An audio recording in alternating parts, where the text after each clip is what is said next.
Hello and welcome back to another video here on the drivenDiecast YouTube channel. Last time we talked about Chase Briscoe's Darlington Xfinity win from last year, and today we're going to be talking about his Charlotte Roval win. You may not be able to see a car under all that confetti, but trust me, there is a car there. It's white. It is a Ford scheme. It's a really nice scheme, but obviously tons of confetti. And if you're like me, I absolutely love confetti. I've missed it through the 2020 season and so far the 2021 season of not having all this confetti all over the cars, obviously due to COVID restrictions and not allowing teams to throw Gatorade and confetti's not going off and things like that. Celebrations, unfortunately, it felt a lot less like celebrations through 2020 and 2021 in NASCAR. But this is quite the opposite. This car is coated in confetti, and Charlotte does it right. Charlotte is always great for confetti. Allmendinger's car unfortunately never got produced, but his win in 2020, that car was also caked in it. Digital Ally car, I believe is what it was. That was caked in confetti as well.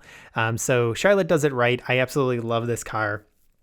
But yeah, this is autographed as well, as you can see.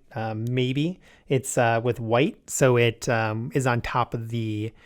Yeah, I'll put it up there so you can see it a little bit better. But yeah, it's signed by Briscoe as well, and I apparently just want to constantly show off all my most expensive diecasts, so I'm going to run out of those ones and we're going to jump into some more timid ones after. But this is another very expensive diecast to get your hands on at this point in time. I actually had two of them, this exact one in autographed, and I gave away on my Instagram. So again, that is a great place. You hear me say it every video, but it's a great place to keep up to date on all the diecasts I own. You get to look at really nice photos that you can like zoom in on and things like that, where video may not do a car justice sometimes. The photos always will. And it also gives you the opportunity to enter in giveaways to win a car that I bought for $60. And these I've seen on eBay go for mid 100s. I think I saw one maybe go for 200 or that range. So they're very expensive now. So, you know, you always have the opportunity to get in on good stuff like that as well. So link is in the description for there, and always make sure to subscribe to this channel as well if you enjoy these videos. But anyways, talking about the diecast itself here that we have in front of us, obviously we've got a lot of confetti on the hood and on the splitter and on the grill and everywhere else for that matter. So it's really nice. I did this before, but you can see all the confetti all over the hood, covering up the Ford logo. I actually think it looks really cool covering up the Ford logo like that. The sides, obviously, we're going to have less confetti on because it gets blown up on top of the car. But even still, we've got a fairly nice amount of confetti on the side. We obviously got a partial tire mark down here on the side skirt, a little bit of scraping, and some like marks along the back. Tires are pretty clean, a little bit of scraping on the Goodyear. Actually down here, the eagle and the logo are a little scrapey. And we got the tire tape and things like that. So still a healthy amount of confetti and damage on the side. So it still looks cool. And again, confetti covering up the Ford logo. I think this is like the perfect confetti for this color scheme. I think if it was any other color, it wouldn't look half as good, but having this blue and I guess pink, blue and pink confetti does this well. The reason I said and I think pink is because I was looking at the front over here and it looks less pink than on the side where you can obviously tell it's pink. On the top of the car, you can see his number is just completely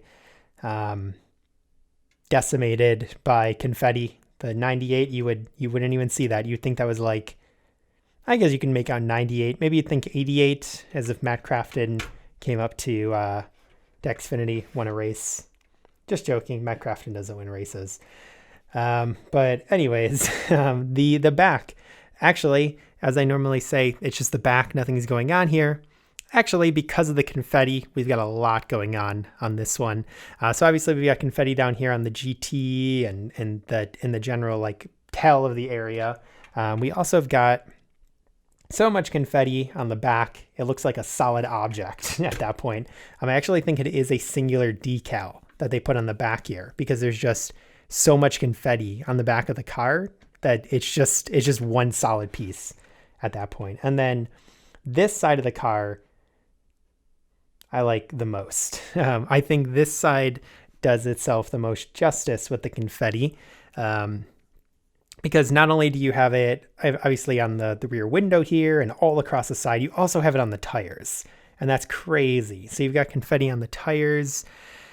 It's just, yeah. And then the side skirts as well. It's just a great car. And then even more on the Ford logo. I'm very happy to own this car. I'm glad I got it when I did before it got astronomical. I actually bought this car during a Black Friday sale. I don't know how it was still available, but it was. I don't know if people just didn't realize how valuable or how cool this car was. But I'm not going to complain. I got a really good deal on this car, and I'm happy. So yeah, that's really realistically all I have to say on the Briscoe race win here. Yeah, let me know what you think of this car. Obviously, I haven't heard anything or anyone say anything bad about this. If there's one thing the diecast community can agree on, it's that the more confetti, the better. Yeah, that's everything I have to say. Again, let me know what you think. If you enjoyed the video, subscribe to the channel, follow the Instagram page, and we'll be back next time for another one of my favorite diecasts. And I will say that about all of them. I love them all the same. They're all great.